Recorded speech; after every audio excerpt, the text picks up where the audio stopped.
بسم الله الرحمن الرحيم نحمده ونصلي ونسلم على رسوله الكريم أما بعد.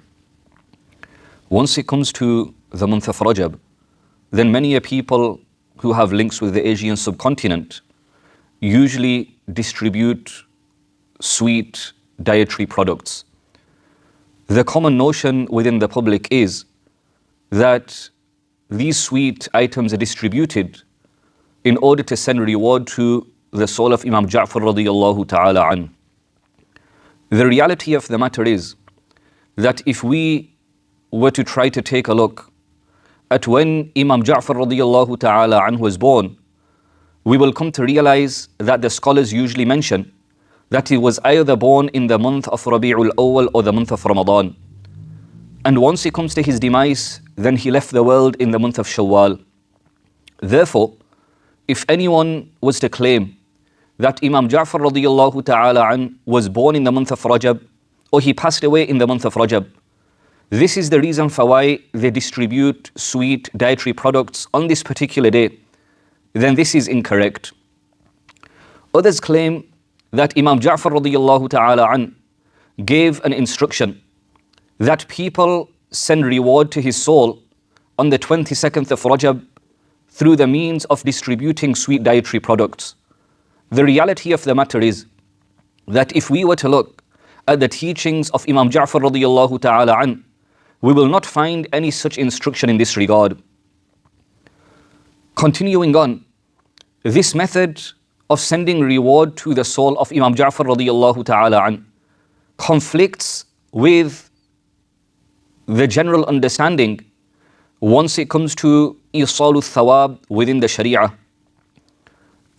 One of the reasons for this is that once it comes to isalu thawab, sending reward to the souls of the deceased, then we are not to specify a particular manner. Once it comes to those who claim to send reward to the soul of Imam Ja'far radiyallahu ta'ala an, they specify this one particular method of distributing sweet dietary products. Similarly, once it comes to sending reward to the souls of the deceased, then we should not specify a particular date. We should leave the date unrestricted. Those who send reward to the soul of Imam Ja'far radiyallahu ta'ala an, they specify the 22nd of Rajab. And the final point in this regard I will mention is that when reward is sent to the souls of the deceased, it should be sent on an individual basis. It should not be sent in a congregation. Once we assess the situation in this day and age, then communities get together and everyone as a whole will make these sweets and thereafter distribute them. Through this we come to understand that this is not a correct method of sending reward to the soul of any deceased person, never mind Imam Ja'far radiyallahu ta'ala an. This then begs the question that why do people then distribute sweet dietary products on the 22nd of Rajab? The reality of the matter is that it is well known amongst the historians and the scholars of Islam that Muawiyah radiyallahu ta'ala an passed away upon the 22nd of Rajab.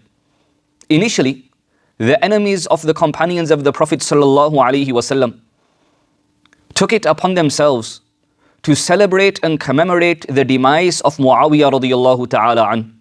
And they did this through the means of distributing sweet food. It's obvious that the Muslim Ummah would have not bought to this. Therefore, in order to bring the Muslims on board, they give this a label that would be appealing to the Muslim community.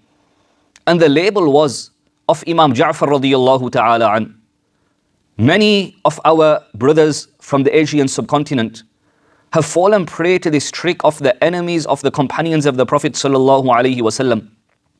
And they themselves either cook sweet foods on the 22nd of Rajab and distribute them, or if not, then they try to take place in such functions in which they can come on the receiving end of such sweet dietary products in order to feed themselves. Therefore, it's necessary for us that once it comes to the 22nd of Rajab, we don't opt for any such customs and traditions that conflict with the teachings of Islam, and we try to abide by the glorious Quran and the noble Sunnah of the Messenger sallallahu alaihi wasallam. May Allah Ta'ala grant us all the ability. Wa akhiru da'wana anil hamdulillahi rabbil alameen.